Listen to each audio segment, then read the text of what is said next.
ജവഹർലാൽ നെഹ്റുവിൽ നിന്നും പ്രിയങ്ക ഗാന്ധിയിലേക്ക് എത്തി നിൽക്കുമ്പോൾ ഗാന്ധി കുടുംബത്തിന് പറയാനുള്ളത് നിരന്തരം പോരാടി ജയിച്ചു വന്ന ചരിത്രങ്ങളുടെ കഥയാണ്. ഇപ്പോഴത്തെ വയനാട്ടിൽ നിന്നും ജയിച്ചു കയറുമ്പോൾ ഗാന്ധി കുടുംബത്തിലെ 11ാമത് MP ആയി പ്രിയങ്ക ഗാന്ധി മാറി. ജവഹർലാൽ നെഹ്റു, വിജയലക്ഷ്മി നെഹ്റു, ഇന്ദിരാഗാന്ധി, ഫിറോസ് ഗാന്ധി, സഞ്ജയ് ഗാന്ധി, ഭാര്യ മേനക ഗാന്ധി, രാജീവ് ഗാന്ധി, സോണിയ ഗാന്ധി, വരുൺ ഗാന്ധി, രാഹുൽ ഗാന്ധി, ഇപ്പോഴത്തെ പ്രിയങ്കയും. പ്രിയങ്ക ഗാന്ധിയുടെ മുതുമുത്തച്ഛൻ ജവഹർലാൽ നെഹ്റു ഇന്ത്യയുടെ ആദ്യത്തെ പ്രധാനമന്ത്രി ആയിരുന്നല്ലോ. ഏറ്റവും കൂടുതൽ കാലം പ്രധാനമന്ത്രി ആയിരുന്നതും നെഹ്റു ആണ്. മുത്തശ്ശി ഇന്ദിരാഗാന്ധി രാജ്യത്തിന്റെ ആദ്യ വനിതാ പ്രധാനമന്ത്രിയായിരുന്നു. അച്ഛൻ ഇന്ത്യയിലെ ഏറ്റവും പ്രായം കുറഞ്ഞ പ്രധാനമന്ത്രി. ഇങ്ങനെ നീളുന്നു ചരിത്രം.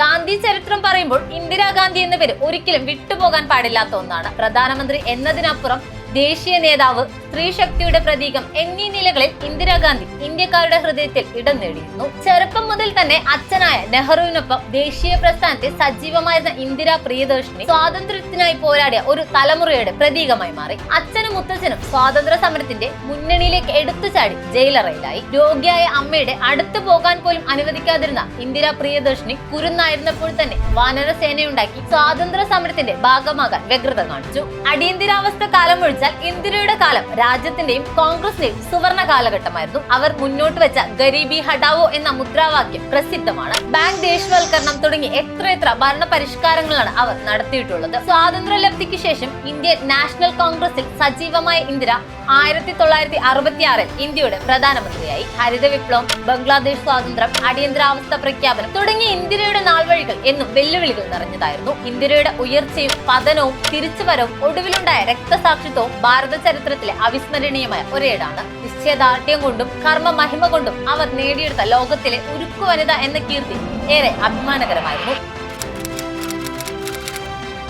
നിലവിലെ രാഷ്ട്രീയ സാഹചര്യത്തിൽ കോൺഗ്രസിന്റെ മുഖമായ രാഹുൽ ഗാന്ധിയുടെ പ്രസക്തി വളരെ വലുതാണ്. 2009 ലോക്സഭാ തെരഞ്ഞെടുപ്പ് കാലയളവിൽ രാജ്യത്താകമാനം വെറും 6 ആഴ്ചയ്ക്കുള്ളിൽ അദ്ദേഹം 125 റാലികളാണ് നടത്തിയത്. 2024 ലോക്സഭാ തെരഞ്ഞെടുപ്പിൽ മോദി നയിക്കുന്ന കേന്ദ്ര ഭരണകൂടത്തിന് അത്ര നിസ്സാരമല്ല ഇനിയും കാര്യങ്ങളെന്ന് രാഹുൽ ഗാന്ധി തെളിയിച്ചു. പരിഹസിച്ചവർക്ക് മുന്നിൽ തന്റെ പിന്മുറക്കാരുടെ പാത തന്നെ തനിക്കും യോജിക്കുമെന്ന് അദ്ദേഹം തെളിയിച്ചുകൊണ്ടിരിക്കുകയുമാണ്. ഈ സാഹചര്യത്തിലാണ് കോൺഗ്രസിന് ശക്തി പകരാൻ ഗാന്ധി കുടുംബത്തിലെ ഉരുക്കു വനിത എന്ന ലേബൽ സ്വന്തമാക്കിയ ഇന്ദിരാഗാന്ധിയുടെ പാത പിന്തുടരാൻ കൊച്ചുമകൾ നേരിട്ടിറങ്ങിയത്. ഇപ്പോൾ ഗാന്ധി കുടുംബത്തിലെ അംഗമായി പ്രിയങ്കയുടെ വരവ് പാർട്ടിക്കാർക്ക് പുതുജീവൻ നൽകി. ഇത് പാർട്ടി പ്രവർത്തകരെ കൂടുതൽ ആവേശത്തിലാക്കും. പ്രിയങ്കയുടെ പാർലമെന്റ് സാന്നിധ്യം കോൺഗ്രസ് പാർട്ടിയുടെ പൊതു ഇമേജ് മെച്ചപ്പെടുത്താനും സഹായിക്കും. ഇത് പാർട്ടിയിലേക്ക് പുതിയ വോട്ടർമാരെ ആകർഷിക്കും. അവർ സർക്കാരിനെതിരെ കൂടുതൽ വിമർശനാത്മകവും ശക്തവുമായ വാക്കുകൾ ഉയർത്തിക്കാട്ടാനും സാധ്യതയുണ്ട്. ഇത് പാർട്ടിയുടെ രാഷ്ട്രീയ നിലപാടിനെ കൂടുതൽ ശക്തിപ്പെടുത്തുക തന്നെ ചെയ്യും.